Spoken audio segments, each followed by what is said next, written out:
फल प्रकरण है, ये तो फल प्रकरण है। सारी की सारी गोपिकाएं पहले ही कह चुकी हैं कि अक्षण्वताम फलमिदम न परम विदाम चक्षक पशु अनुविवेश यतिर्वयस्य वक्त्रम ब्रजेश सुतयोरनुवेणु दुष्टम यैर्वा निपीतम अनुरक्त कटाक्ष मोक्षम पिबन्त एव मन करणाभ्याम लिहन्त एव वचके।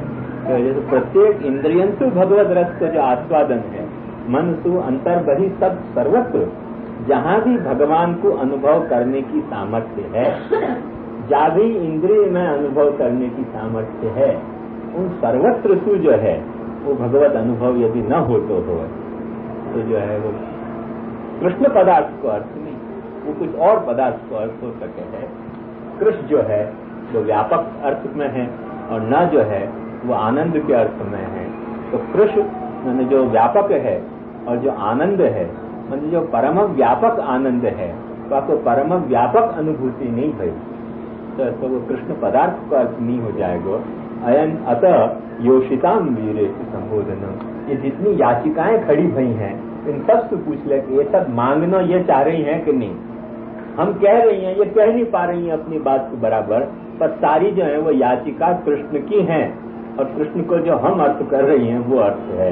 ये बात समझ नहीं। कृष्णादन्यो कश्चित एवं संबोधनम अर्हति अपूर्ण कामत्वा वीर योषिताम, माने जो ये योषिताएं हैं इनको इनके कामनान को पूर्ण कर सके ऐसो कृष्ण तु अतिरिक्त ब्रह्मासु लेके कीट पर्यंत कोई पदार्थ है ही नहीं।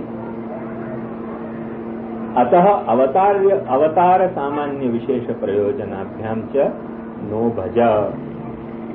ये सारे पदार्थ के निरूपण को निष्कर्ष क्या कि तेरे स्वरूप को विचार, हमारे स्वरूप को विचार, हमारी याचना के स्वरूप को विचार, तेरे दान तेरे दाता के स्वरूप को विचार, हमारे याचकत्व के स्वरूप को विचार, और जो दान हमको अपेक्षित है वो दे दे।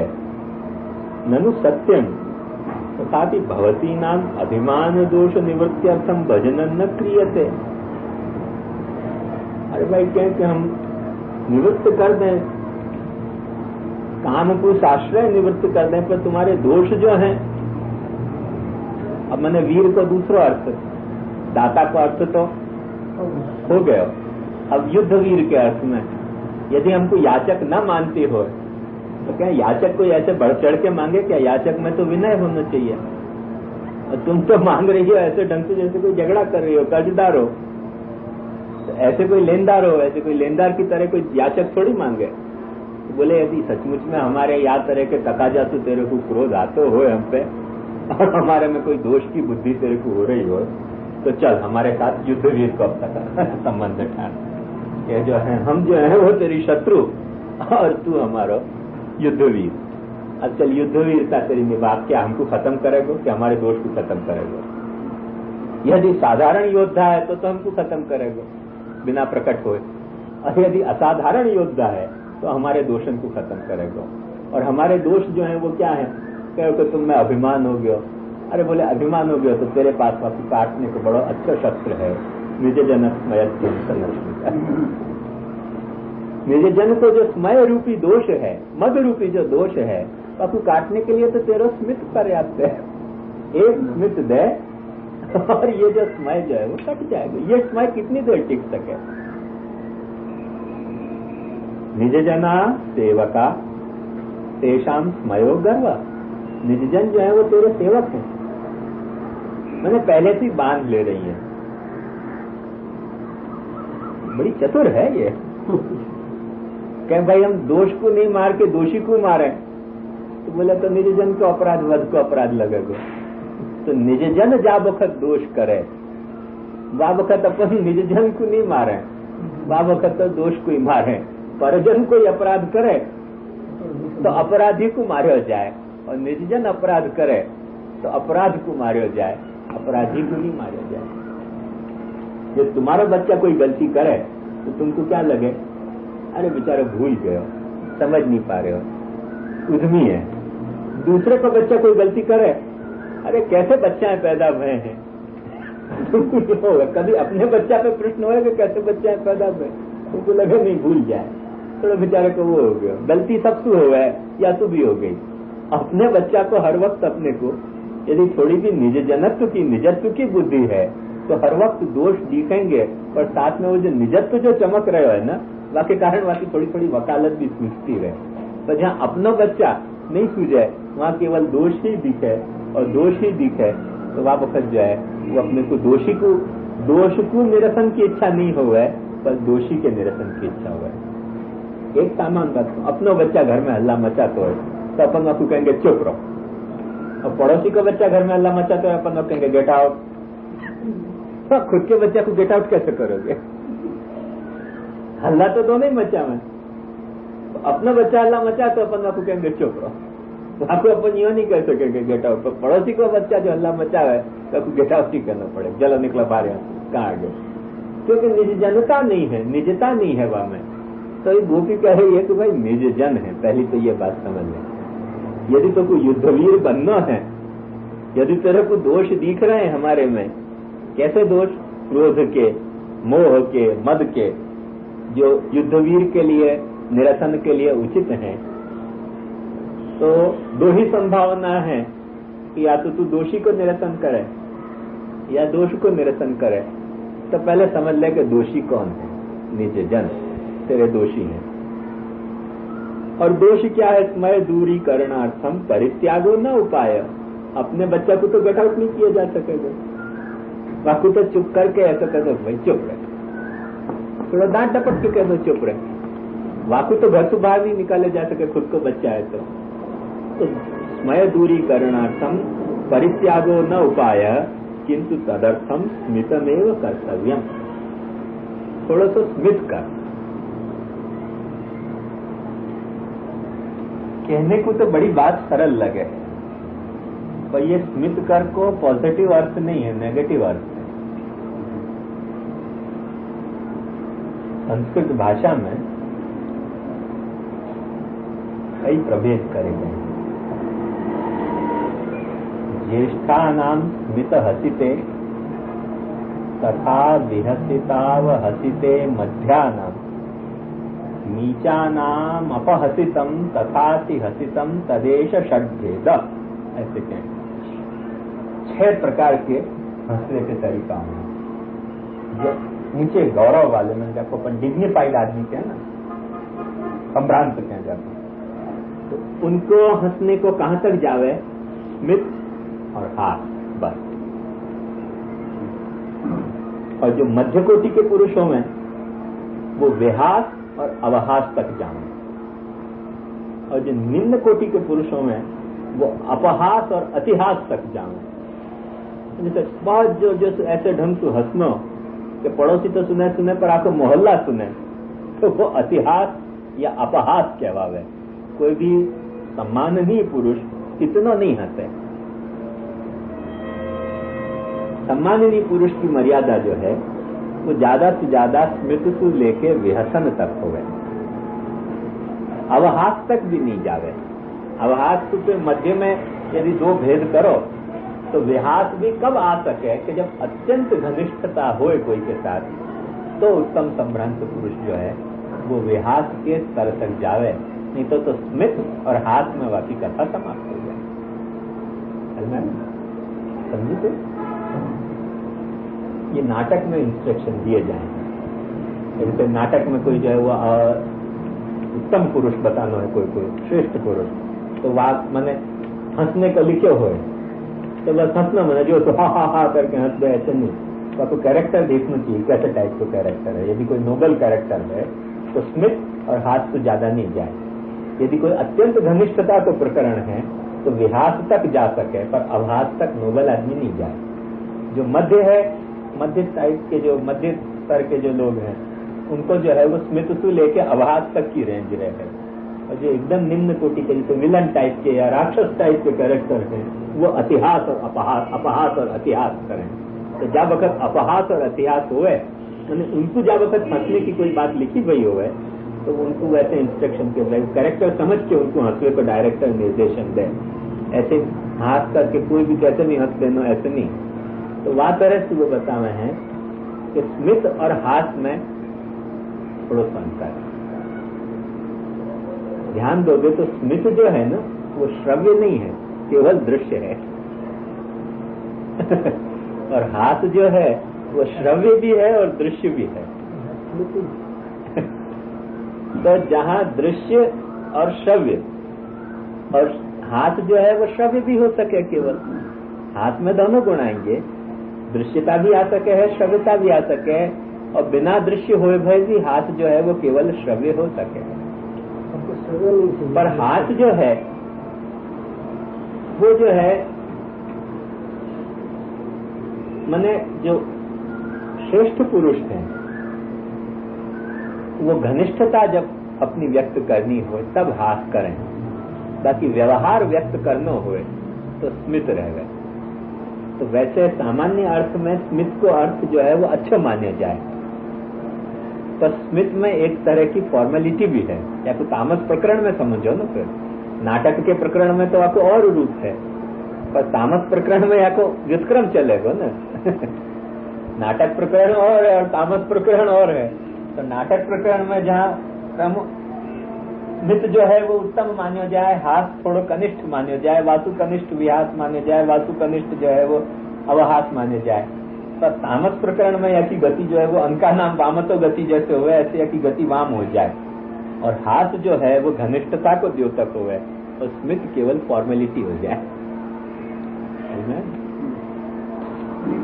जैसे रिसेप्शनिस्ट की स्माइल कहलाती है ना, स्टूडेंट्स में फ्लाइन में जब सुबह जाते हैं तो भी यार गुड शो ऐसे करते हैं, जो फॉर्मल स्माइल जो है फॉर्मल स्माइल, ये स्मिथ है। स्मिथ है वो, माने वहां में श्रव्यता नहीं है, जरा भी दृश्यता ही मात्र है।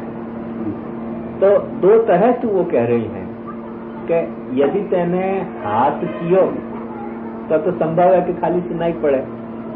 यदि भगवान को प्रकट हो जाए तो कोई पेड़ पे वृक्ष पे छुपे हुए हाथ करें और लो भाई सुन पड़ गए कि नहीं हाथ तुमको, चलो अब तो संतुष्ट हो, तथा तू कह दें तो मुश्किल।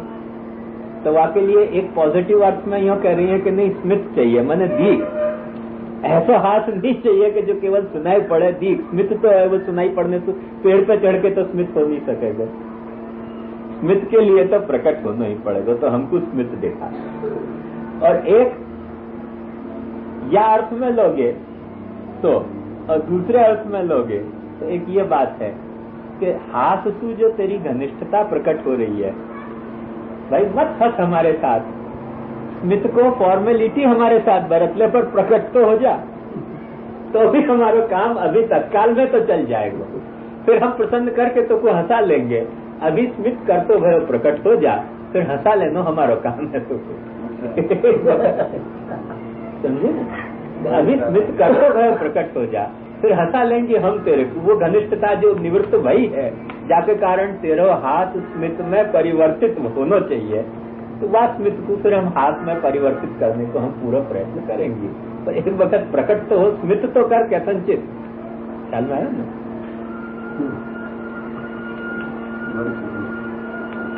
तो क्या है कि निजजना सेवका तेषां स्मयो गर्वः तस्य ध्वंसनार्थम स्मितम यस्य। निजजन जो सेवक, उन सेवकन को जो गर्व, वह गर्व को माने मद को यदि निवारण करना है तो को बहुत युद्धवीर बन के वह गर्व को वारण करना है, निरसन करना है, तो अपने स्मृति की तेरी जो कृपाण है उसको काट दे, वो गर्व कट जाएगा स्मृति की कृपाण से। क्यों कि निजजना नाम स्मय दूरीकरणार्थम परित्याग न उपाय। जो निजजन है उनको यदि स्मय दूर करना है तो उनको ही छोड़ देना, ये निजजन को उपाय तो नहीं है। जो परजन है उनको तो उपाय हो सके कि भाई बहुत समय हो गया तो अपन ने संबंधी तोड़ दिए, पर निजजन को तो ये उपाय नहीं है। तब कहें कि तो उपाय क्या, तो किंतु तदर्थम स्मितमेव कर्तव्य। दिख तो रहे हमको, हमारी आंख तो अजल मत हो जा, पर जा घनिष्ठता से तू आज तक हमारे साथ हाथ विहास करते रहे हो, वैसे मत कर हाथ विहास, स्मित कर, और कम से कम प्रकट तो। स्मितम की मंद हाथ, स्मित को कहें कि हाथ की मंदता है। हाथो जनोन्माद करीच माया तस्या मंदत्वम भक्तेषु अप्रवर्तन। हाथ जो है की परिभाषा विराट स्वरूप में देखो ये दी है।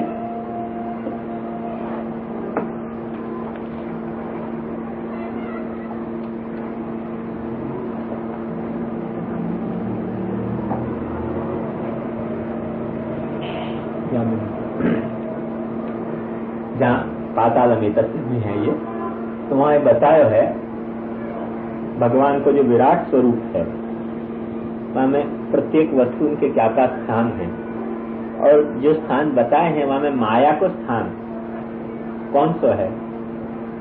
माया को स्थान जो है वो भगवान को हाथ है। प्रभु दो तरह से हंसे, शायद माया से मोहित होके जो जीव प्रवाह में पड़ गए हैं उनको देख के प्रभु जो है वो विहास करते होंगे, और यदि रौद्र रूप में सोचो तो शायद अट्टहास भी करते होंगे, जो अपहास या अतिहास के रूप है। अट्टहास जो है वो अपहास या अतिहास का रूप है। तो जो प्रवाही आसुरी जीव हैं उनके लिए अपहास या अतिहास हो तो होगा, क्योंकि माया जनोन्माद करी। माया को स्थान जो है वो प्रभु के हाथ में है, पर सबके प्रति एक तरह को तो हाथ नहीं है ना। कोई के प्रति अट्टहास है, कोई के प्रति जो है वो विहास है, कोई के प्रति अवहास है, कोई के प्रति केवल हास है। तो जो भक्त हैं उनके साथ भी प्रभु को हाथ को कुछ संबंध है, और वो हाथ को जो संबंध है वो उनमें भी उन्माद पैदा करे है। माया जो है वो भगवान को हाथ रूप है, पर इनमें उन्माद जो उत्पन्न करे है वो प्रवाह को उन्माद उत्पन्न करे है। जहाँ उन्माद में वो प्रवाह में अधिक रत हो जाए, पर भक्त में भगवान को जो हाथ जो है वो उन्माद उत्पन्न करे है, वो भक्ति को उन्माद उत्पन्न करे है। या के लिए भक्त के साथ भी भगवान को हाथ को संबंध है, मर्यादा में भी भगवान को हाथ को संबंध है, ऐसे ही प्रवाह में भी भगवान को हाथ को संबंध है। तो भक्ति को जो हाथ जनोन्माद करी च माया क्या है, हाथ जो है वो जनोन्माद कर भी है और माया रूप भी है। पाताल में तस्य मैंने भक्ति रूपता भी मैं बताई है। तस्य मंदत्वम भक्तेषु अप्रवर्तनम। अरे जो हंस रहे हो, घर में तुम्हारे एक मित्र आवे और जाके मित्र के आते ही जो है वो उल्लास प्रकट हो जाए तुम्हारो, और उल्लास नहीं प्रकट हुए और तुमने स्मित से स्वागत कियो, जरूर कुछ न कुछ कौभांड है। जाके आने से उल्लास प्रकट होना चाहिए, वो उल्लास नहीं प्रकट होकर केवल स्मित प्रकट भयो। ये फॉर्मेलिटी आज क्यों हो गई? तो भक्त में हाथ को अप्रवर्तन जो है वास्तु बड़ो दंड भक्त के लिए और कुछ नहीं है। तू हमारे साथ हंसे नहीं और केवल स्मित करे, ये बस दंड हो गया, हमारा भय घमंड चूर हो जाएगा। इसमें या तो ज्यादा हमारे मद को दूर करने के लिए और कोई कठोर उपाय की आवश्यकता नहीं है। हंस तो भयो, स्मित कर तो हो गयो, इसमें मैं तो चित्त पिघल जाएगा कि क्या बात हो गई। यदि मैत्री है तो सच्ची, जाके साथ हाथ परिहास को संबंध है, और हाथ परिहास वाले ने कभी स्मित से स्वागत किया वही मन में एक ठक्का बैठ जाएगा कि क्या गड़बड़ होगी, भयो क्या। वो आज परिहास हाथ परिहास को संबंध कहाँ गए, वो क्यों नहीं है। वो शंका जो है वो वही बखत जो है वो मन के धक्काराएं बढ़ा देगी। तो वह तरह से करें कि तस्या अप्रवर्तनम भक्तेषु अतएव तस्या मंदत्वम भक्तेषु अप्रवर्तनम। हाथ की मंदता जो है वो भक्त में, भक्त जब आयो, भक्त तेरे पास आवे और तू उल्लास के साथ वाके सामने दौड़ते हुए नहीं आयो और स्मित की तरह एकदम ऑफिशियल वे में आयो, खत्म हो जाएगी बात। वही बोलता तो याल ये कह रहे हैं तो अतएव नहीं माया मोह व्यतिरेकेण तस्य चित्तमयो भवति। घमंड जो है वो जब तक माया तो मोहित नहीं होवे तब तक तो होवे नहीं। अब हमको जो घमंड भयो है वो तेरे हाथ के कारण भयो, तेने हंस हंस के हमारे साथ हमें ये गर्व पैदा कियो, क्योंकि तेरा हाथ जो है वो माया है और उन्माद कर है। तो हमने ये उन्माद प्रकट हुए, जब उन्माद प्रकट हुए तो मद तो वाके अंदर ही छुपे हुए है ना, उन्माद में मद तो छुपे हुए है।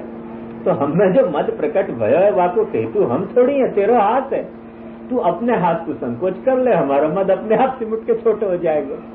यदि हमारे मद को तू पूरा मानते हो तो अपने हाथ को छोटो कर ले। मैंने हमारी यह दीनता पे दुख पे कहीं छुपे हुए तू हंस रहे है, अरे हंस क्यों रहे, स्मित कर दे ना प्रकट होके, हमारा मद छूट जाएगा। क्योंकि हमारा मद जो है वो तेरे हाथ के अलावा तो कुछ है। ये मद हमें पैदा भयो है, तेने हंस हंस के ये मद हमें पैदा किया है।